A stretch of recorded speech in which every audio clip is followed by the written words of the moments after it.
6h58, agora no estúdio comigo, vice-governador Felipe Camarão. Seja muito bem-vindo, boa noite. Boa noite, Stephanie, boa noite a todos que nos assistem. Nós temos acompanhado suas movimentações pelo Estado. O senhor afirma que é candidato do governo do Maranhão? Sim, sou pré-candidato a governador do estado do Maranhão, uma pré-candidatura que não nasceu agora, neste ano, uma pré-candidatura que é fruto de projetos estabelecidos há mais de uma década, ainda em 2014, quando o Flávio Dino venceu as eleições. E do seu governo, durante 7 anos e 3 meses, eu tive a oportunidade de ter exercido alguns cargos importantes, como secretário de Gestão, secretário de Cultura, secretário de Governo, reitor do IEMA, presidente da Fundação Memória Republicana e ainda secretário de Educação, por 6 anos no governo do Flávio. Eu que sou professor de carreira, professor doutor da universidade, em sala de aula até hoje, me licenciei do cargo que ocupo também, de procurador federal, para ajudar o Flávio a transformar o estado do Maranhão. E foi a partir disso, de mais de 1.500 obras educacionais, da melhoria do IDEB no estado do Maranhão, da redução do número de pessoas em situação de analfabetismo, da implantação de escolas em tempo integral, da implantação dos IEMAs, da criação da UEMA Sul, e vendo outras políticas públicas que o Flávio criou na época, como os restaurantes populares, macros regionais, Rua Digna, aqui a revitalização do Centro Histórico de São Luís, a Ponte Central Bequimão, entre tantas e tantas outras obras, me despertou, Stephanie, a coragem, eu te diria isso, a coragem de eu ingressar na política. Sim. E aí, por destino, né, coisas que só Deus explica, eu que ia ser candidato a deputado federal na época, fui eleito vice-governador com o atual governador do estado. E aí, por esses caminhos da vida, a gente hoje apresenta essa proposta de política, né, um projeto político, dialogando com a população maranhense. Como você disse, eu estou percorrendo o Maranhão todo. Sábado agora, por exemplo, eu vou em Santa Luzia, que fica ali depois de Santo Inês, antes de Buriticupu, levando o projeto Diálogos pelo Maranhão, justamente conversando sobre isso. Olha, nós avançamos até aqui, o que mais que a sua cidade precisa, quais são os sonhos do Maranhão, como é que a gente pode melhorar o emprego, renda, a saúde das pessoas, a segurança pública, que hoje é um problema grave. Conhecendo de perto. Conhecendo de perto. Eu conheço o Maranhão todo. Já fui nos 217 municípios, diversas vezes. Em todos existe uma obra, pelo menos uma obra, do então secretário Felipe Camarão. Mas sempre que eu volto, eu aprendo mais. Sempre que eu volto, já há alguma transformação ou uma necessidade nova. Eu vou te dar um exemplo simples. Quando eu comecei a ser secretário de Educação em 2016, a gente recebeu umas 3 ou 4 manifestações de escolas aqui da capital e vimos algumas no interior, de escolas que não tinham professores. Não tinham carteira, clamando por reforma. Quando eu saí de ser secretário, sabe qual foi o último protesto que eu recebi? O ar-condicionado da escola tinha quebrado. Olha a evolução depois de 6 anos. Assim, claro que é uma manifestação, a gente atendeu, recuperou, mas veja a mudança. Não tinha professor. Nós deixamos os professores do Maranhão, na minha época, com o melhor salário do Brasil. O IDEB havia melhorado, a escola já era em tempo integral, já tinha ensino profissionalizante, já tinha biblioteca, já tinha laboratório, só que agora o problema era que o ar-condicionado havia quebrado. Foi uma evolução. Então agora a gente já está em outro patamar de busca de alternativas para o povo do Maranhão. Vai subindo, vai expandindo, né? E é normal, e tem que ser assim. Diante de toda essa trajetória que o senhor tem, como é que o senhor avalia hoje a política aqui no Maranhão? Eu te diria que a política hoje no Maranhão, ela está, assim, na minha visão hoje, exercida pelos atuais comandantes, estão distantes da população. Tem sido uma política, infelizmente, de políticos para políticos. É diferente daquilo que eu aprendi a fazer, da minha criação política, da minha formação política, que foi uma formação voltada dentro da Igreja Católica, dentro da Universidade Federal, certo? Com o ex-governador Flávio Dino, de dialogar com a população. E é por isso que eu tenho feito esse movimento de diálogos pelo Maranhão. Porque não adianta um governante fazer aquilo que ele quer, mas aquilo que a população quer e o que ela espera. Muitas vezes, eu tenho usado esse exemplo no interior do Maranhão, um prefeito quer contratar, um neurocirurgião. Aí eu vou dizer, mas por que você quer um neurocirurgião? Não, porque ele é meu sobrinho. Mas, gente, a gente não precisa de um neurocirurgião, a gente está precisando de uma pediatra. A gente está precisando de uma GO, uma ginecologista Sim. obstetra, a gente está precisando de um ortopedista, sabe? Ou a gente está precisando de outra coisa que nem seja necessariamente, olha, a saúde está funcionando bem, na verdade o que a gente está precisando aqui é de uma creche em tempo integral. Então, sem saber o que a população espera, o que a população quer, muitas vezes alguns governantes podem cair em erros. E é este erro que eu não quero cair, eu quero saber exatamente aquilo que a população espera. Então, mas, obviamente, eu tenho alguns projetos importantes, macropolíticas importantes para a população do Maranhão. A primeira delas, nós já conversamos aqui um pouquinho, é a educação.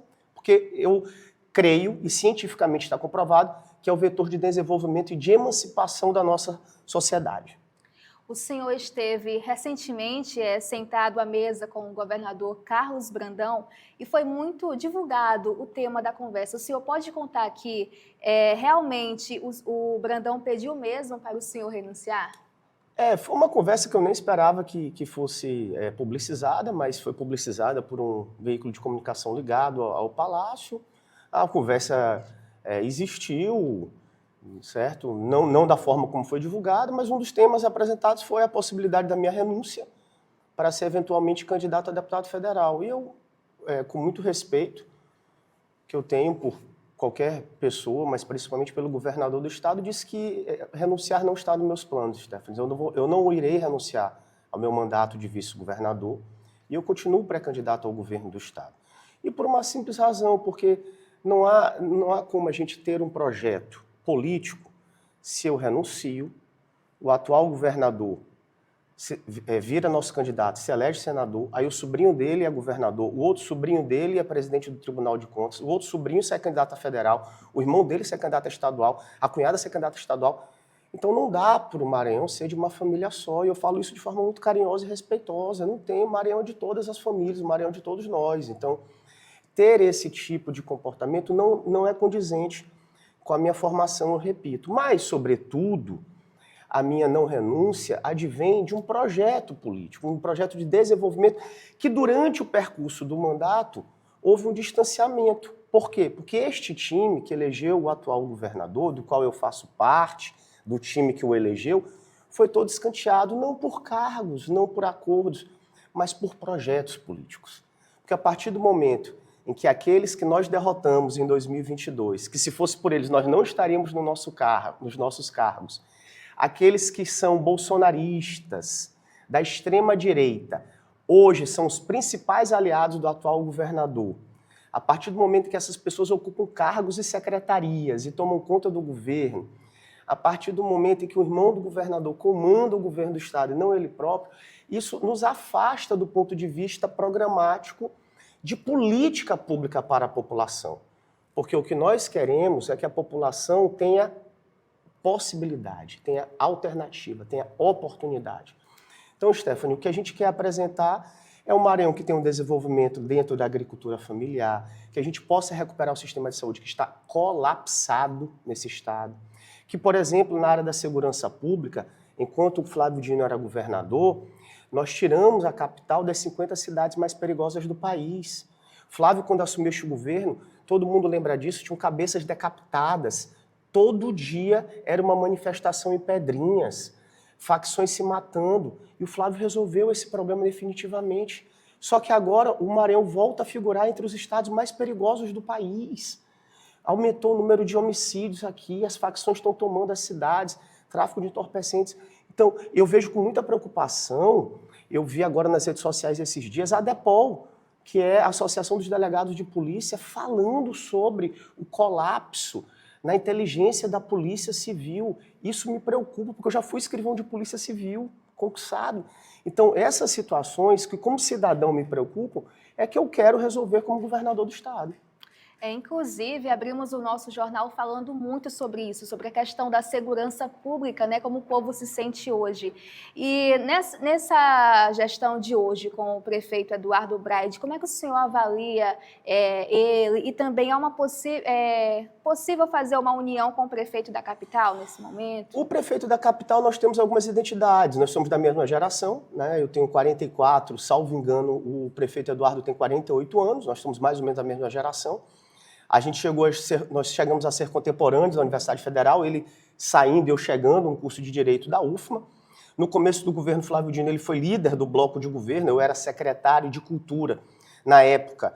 Ele que ia despachar comigo, junto com o Rogério Cafeteira, as emendas dos deputados, por exemplo. Depois, como secretário de Educação, eu implementei uma lei que foi de autoria dele como deputado para liberar as escolas estaduais, para servirem como locais de ensaios para movimentos culturais, para entidades culturais e grupos esportivos. Nós sempre tivemos uma relação muito boa. Depois houve um afastamento dele com o nosso time político mais assim da esquerda, e ele se elegeu prefeito. É um prefeito bem avaliado, é um prefeito com uma avaliação muito boa na cidade. Ele ainda não disse se será candidato a governador ou não. Eu reconheço várias ações que ele tem feito pela nossa capital e nós estamos de portas abertas para receber o apoio dele. Eu quero te dizer publicamente, eu estou de portas abertas para receber o apoio do prefeito Eduardo, porque nós temos como eu disse, nós temos muito mais convergências do que divergências, somos da mesma geração. O que eu acho que é mais importante, Stephanie, é que todo mundo hoje é importante conversar. Quando o governador fecha as portas para mim, por exemplo, para o time do presidente Lula, eu acho isso um erro estratégico, porque ele fecha as portas para um diálogo, para uma composição futura. Não é meu caso. Eu nunca fui na vida assim. Eu sempre fui um cara que fui amigo de todo mundo, sempre fui uma pessoa que procuro estabelecer relações cordiais e boas com todas as pessoas, seja de qualquer religião, qualquer raça, qualquer credo, sabe? Então, isso eu aprendi, eu sou assim desde sempre. Então, eu acredito que a gente tem que conversar bastante. Pois, vice-governador, vamos fazer assim, a conversa está muito boa, vamos para um rápido intervalo e daqui a pouco continua a entrevista.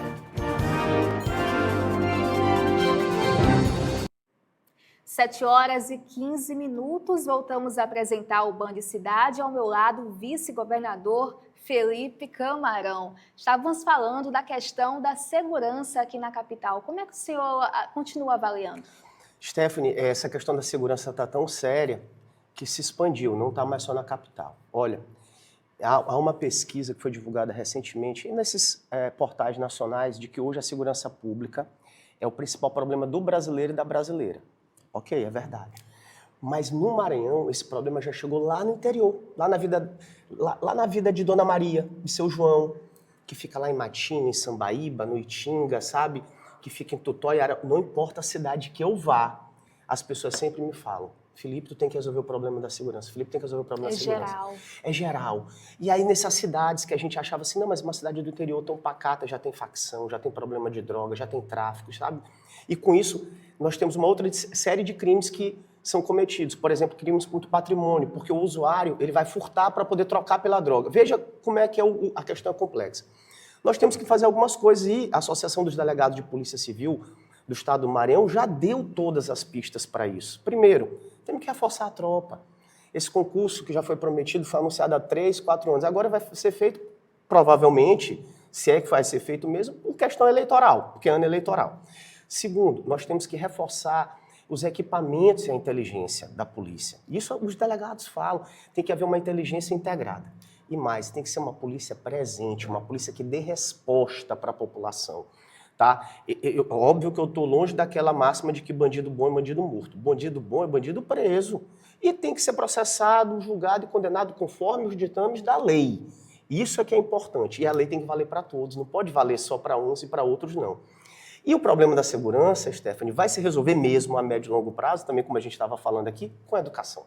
Por isso que o meu principal eixo do meu plano de governo é a educação, porque nós vamos garantir escola em tempo integral, desde a creche até o ensino médio, expansão de ensino superior para os jovens, porque a gente evita que eles tenham tempo livre para estar sujeitos à marginalidade, à bebedeira, às drogas, à sexualidade precoce. Ou seja, tudo vai partir da educação. A educação é a chave de tudo. Ensino profissionalizante em tempo integral, expansão do ensino superior. Isso vai gerar emprego, renda e vai tirar o povo da criminalidade.